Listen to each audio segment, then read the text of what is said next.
ఈరోజు చర్చకు స్వాగతం. ఈరోజు మనం ఒక పెద్ద రహస్యాన్ని ఛేదించడానికి ప్రయత్నించుద్దాం. నమస్కారం. మన జీవితంలో అసలు సూత్రధారి ఎవరు? మనల్ని నిజంగా నడిపిస్తున్నది ఎవరు? మంచి ప్రశ్న. మనం అనుకుంటున్నట్టు మనమేనా, లేక తెరవెనుక మనకు తెలియని శక్తులేమైనా ఉన్నాయా? ఈ మిస్టరీని సాల్వ్ చేయడానికి మన దగ్గర 3 పురాతన ఆధారాలు, అంటే 3 శ్లోకాలున్నాయి. వాటితో మొదలు పెడదాం. తప్పకుండా. ఇది చాలా ఆసక్తికరమైన ప్రశ్న.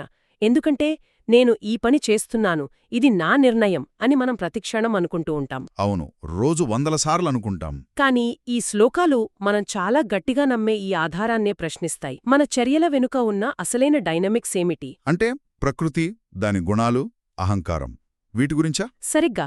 ఇవన్నీ మనల్ని ఎలా ఆడిస్తున్నాయో కొంచెం లోతుగా చూద్దాం. సరే, అయితే మనం మొదటి క్లూతో మొదలు పెడదాం.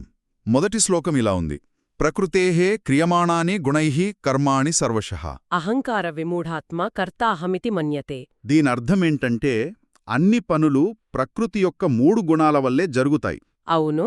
కాని అహంకారంతో కళ్ళు మూసుకుపోయిన వ్యక్తి అన్నీ నేనే చేస్తున్నాను అని అనుకుంటాడు. ఇది వింటుంటే నాకు తోలుబొమ్మలాట గుర్తొస్తుంది. చెప్పండి. అంటే తాళ్లు ఆడిస్తుంటే బొమ్మ నాట్యం చేస్తోంది. కాని బొమ్మ మాత్రం ఆహా, నేనెంత అద్భుతంగా నాట్యం చేస్తున్నానో అని మురిసిపోతుంది. సరిగ్గా పట్టుకున్నారు. ఈ శ్లోకం ప్రకారం మనం కూడా ఆ బొమ్మలమేనా? మనల్ని ఆడిస్తున్న ఆ తాళ్లేంటి? ఆ తాళ్లే ప్రకృతి త్రిగుణాలు. ఈ కాన్సెప్ట్ అర్థమైతే సగం విషయం అర్థమైనట్టే. ప్రకృతిలో 3 ప్రాథమిక శక్తులుంటాయి: సత్వం, రజస్సు, తమస్సు. ఒక్క నిమిషం. ఈ సత్వ, రజో, తమోగుణాలు అవి వినడానికి చాలా టెక్నికల్గా ఉన్నాయి. కొంచెం మామూలు భాషలో చెప్తారా? తప్పకుండా. వాటిని మనం మన రోజువారీ అనుభవాలతో పోల్చుకోవచ్చు. ఉదాహరణకు, ఎవరైనా ప్రశాంతంగా కూర్చుని ఒక మంచి పుస్తకం చదువుతున్నప్పుడు అప్పుడు వాళ్లలో సత్వగుణం ఉంటుందన్నమాట. ఖచ్చితంగా. అంటే ప్రశాంతత, స్పష్టత, జ్ఞానం. అదే ఒక డెడ్లైన్ కోసం రాత్రింబవళ్లు కంగారుగా, ఆందోళనగా పనిచేస్తున్నప్పుడు అప్పుడుండేది రజోగుణం. అంటే యాక్షన్, ప్యాషన్, టెన్షన్. సరిగ్గా చెప్పారు. తీవ్రమైన కోరిక, ఆశ, చలనం. ఇక ఆఖరిది, ఉదయాన్నే లేవాలని అలారం మోగుతున్నా ఇంకోసేపు పడుకుంటే పోయేదేముంది అనిపిస్తుంది గదా. అవును. అలా ఏ పని చెయ్యకుండా బద్ధకంగా ఉన్నప్పుడు మనపై ప్రభావం చూపేది తమోగుణం. అంటే బద్ధకం, అజ్ఞానం, జడత్వం. అయితే నేను ప్రాజెక్ట్స్ వాయిదా వేసినప్పుడు నా తమోగుణాన్ని నిందించవచ్చన్నమాట. భలే ఉంది సాకు. ఒక రకంగా అంతే. అయితే ఇవి స్థిరంగా ఉండవు. ఈ 3 గుణాలు మనలో నిరంతరం మారుతూ, కలుస్తూ మన ఆలోచనల్ని, మన చేతల్ని ప్రభావితం చేస్తూ ఉంటాయి. ఓకే. ఇక్కడే శ్లోకంలో రెండో భాగం వస్తుంది: అహంకార విమూఢాత్మ. అంటే అహంకారంతో భ్రమపడిన ఆత్మ. అవును, ఈ గుణాల వల్లే పనులన్నీ జరుగుతున్నా అహంకారమనే ఫిల్టర్ వల్ల అయ్యో ఇదంతా నేనే చేస్తున్నాను అనే భ్రమలో పడిపోతాం. ఈ భ్రమలో పడటమంటే ఏంటి అంటే, నా ఫేవరెట్ క్రికెట్ టీం ఓడిపోయినప్పుడు నేనే ఓడిపోయినట్టు ఫీల్ అవ్వడం లాంటిదా? అద్భుతమైన ఉదాహరణ. లేక ఆఫీసులో నా పనిని ఎవరైనా విమర్శిస్తే నన్నే వ్యక్తిగతంగా తిట్టినట్టు బాధపడటం లాంటిదా? ఆ అహంకారమనే జిగురు మనల్ని ఇలా అంటిస్తుందా? ఖచ్చితంగా అదే. నిజాయికి ఆత్మ వేరు, జరిగే సంఘటనలు వేరు. కాని అహంకారం వల్ల శరీరం చేసే పనిని, మనసుపడే ఆవేదనను నేను, నాది అని స్వీకరిస్తాం. నేను సాధించాను అని గర్వపడతాం. నేను ఓడిపోయాను అని కుంగిపోతాం. కాని ఈ శ్లోకం ప్రకారం అది సాధించడంగాదు, ఓడిపోవడంగాదు, నీలోని రజో, తమో గుణాల మధ్య జరుగుతున్న ఒక ఆట మాత్రమే. ఓకే, ఇది వింటుంటే కొంచెం నిరాశగా ఉంది. మనమంతా ప్రకృతి ఆడిస్తున్న బొమ్మలం, మన చేతిలో ఏమీ లేదు అన్నట్టుగా ఉంది. ఈ తాళ్లలు చూసి వాటిని అర్థం చేసుకునే మార్గం లేదా? ఎవరైనా ఈ భ్రమ నుంచి బయటపడగలరా? మంచి ప్రశ్న. ఇక్కడే మన రెండో క్లూ వస్తుంది. మొదటి శ్లోకం సమస్యను చెప్తే, రెండో శ్లోకం జ్ఞాని దృక్కోణాన్ని వివరిస్తుంది. దాని గురించే వినాలనుంది. తత్వవిత్తు మహాబాహో గుణకర్మ విభాగయోః గుణాగుణేషు వర్తంతే ఇతి మత్వా న సజ్జతే. దీని సారాంశమేంటి? సత్యాన్ని తెలిసినవాడు అంటే తత్వవిత్ ఆత్మవేరు, గుణాలు కర్మలు వేరు అని గుర్తిస్తాడు. ఓకే. గుణాలే ఇతర గుణాలతో పనిచేస్తున్నాయి అని గ్రహించి వాటితో సంబంధం పెట్టుకోడు, వాటిలో చిక్కుకుపోడు. గుణాలే గుణాలతో పనిచేస్తున్నాయి. ఇది వినడానికి కొంచెం కన్ఫ్యూజింగ్గా ఉంది. దీన్ని ఎలా అర్థం చేసుకోవాలి? ఇది చూడ్డానికి సంక్లిష్టంగా ఉన్నా చాలా సింపుల్. ఇలా ఆలోచించండి. కంటిలో చూసే గుణం ఉంది. ఉంది. పువ్వులో రూపం, రంగు అనే గుణాలున్నాయి. అవును. కన్ను పువ్వును చూసినప్పుడు ఒక గుణం ఇంకో గుణంతో ఇంటరాక్ట్ అవుతోంది అంతే. ఓ ఓకే. అలాగే చెవిలోని వినే గుణం సంగీతంలోని శబ్దగుణంతో పనిచేస్తుంది. నాలుకలోని రుచిగుణం ఆహారంలోని రుచిగుణంతో పనిచేస్తుంది. అర్థమైంది. జ్ఞాని ఈ ప్రక్రియ మొత్తాన్ని గమనిస్తాడు. నేను చూస్తున్నాను అనడానికి బదులు చూడటం జరుగుతోంది అని గ్రహిస్తాడు. అంటే అతను ఈ ఇంటరాక్షన్స్ అన్నీ ప్రదర్శితమయ్యే ఒక స్క్రీన్ లాంటివాడు, కాని అందులోని నటుడు కాదన్నమాట. సరిగ్గా. ఇది సినిమా చూడటం లాంటిదా? మనం థియేటర్లో సినిమా చూస్తున్నప్పుడు తెరపై జరిగే కథలో లీనమైన అంతిమంగా మనం కుర్చీలో కూర్చున్న ప్రేక్షకులమని మనకు తెలుసు. మంచి పోలిక. ఆ పాత్ర కాదు మనం. జ్ఞాని జీవితాన్ని అలాగే చూస్తాడా? దాదాపుగా. కాని ఒక చిన్న తేడా ఉంది. సినిమా నచ్చకపోతే మనం థియేటర్ నుంచి బయటకొచ్చేయచ్చు. నిజమే. కాని జీవితమనే థియేటర్ నుంచి బయటకు రాలేం. ఇక్కడ కలిగే అనుభూతులు, సుఖదుఖాలు నిజంగానే మనల్ని తాకుతాయి. అవును.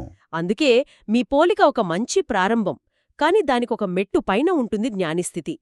ఆ అనుభవాలు జరుగుతున్నా వాటికి కర్తను నేను కాదని స్పృహలో స్థిరంగా ఉండటం అదంత సులభం కాదు. నిజమే. ఇది వినడానికే ఎంత లోతుగా ఉంటే ఆచరించడం ఎంత కష్టమో. నా జీవితమంతా లక్ష్యాలు పెట్టుకోవడం, వాటిని సాధించడం అనే పునాది మీదే నిర్మించుకున్నాను. చాలామందిలాగే.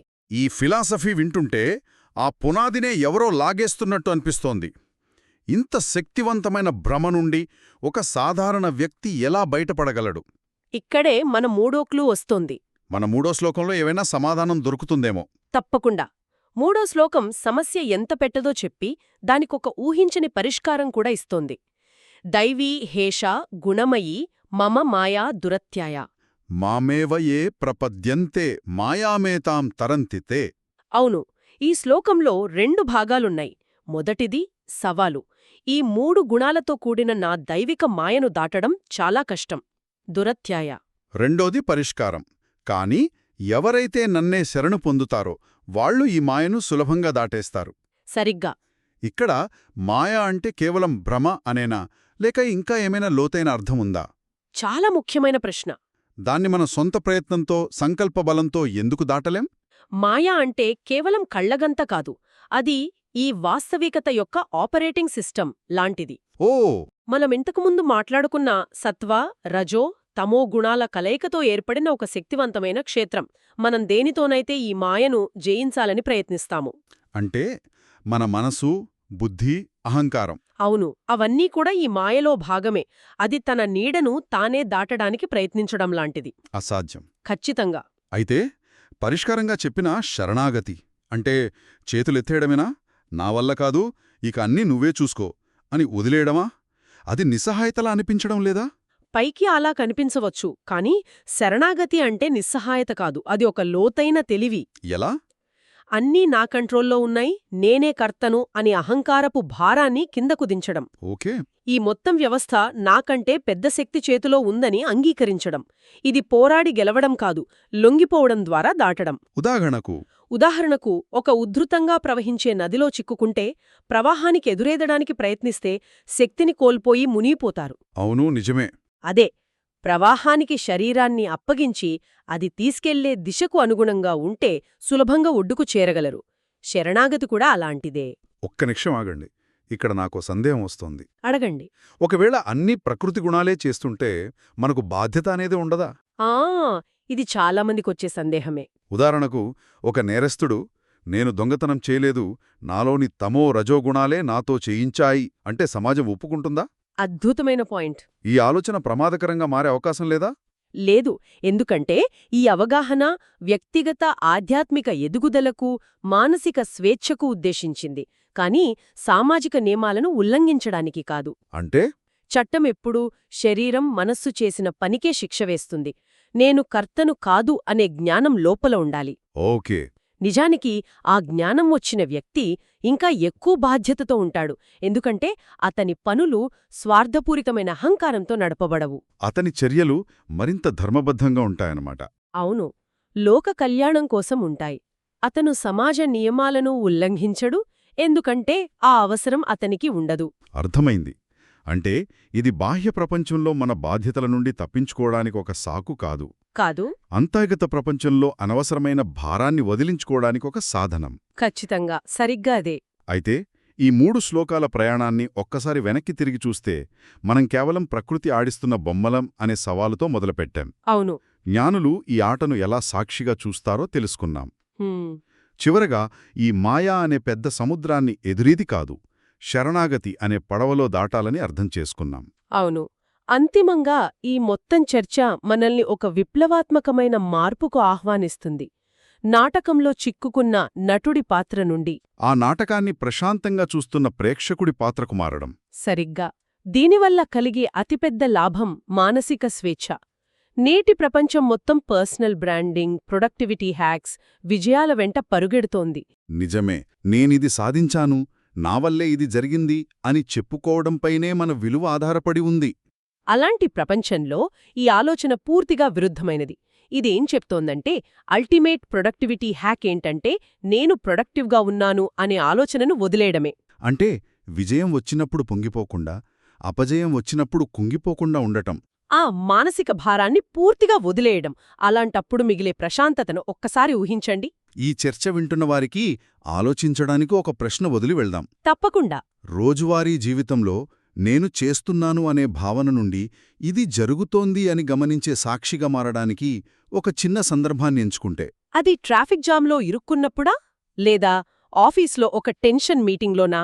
అవును, అలాంటి ఒక సందర్భంలో ఫలితం గురించి ఆందోళన చెందకుండా కేవలం మనలో జరుగుతున్న గుణాల ఆటను గమనిస్తే అనుభవంలో ఎలాంటి మార్పు వస్తుంది? దాని గురించి ఆలోచించడం ఆసక్తికరంగా ఉంటుంది.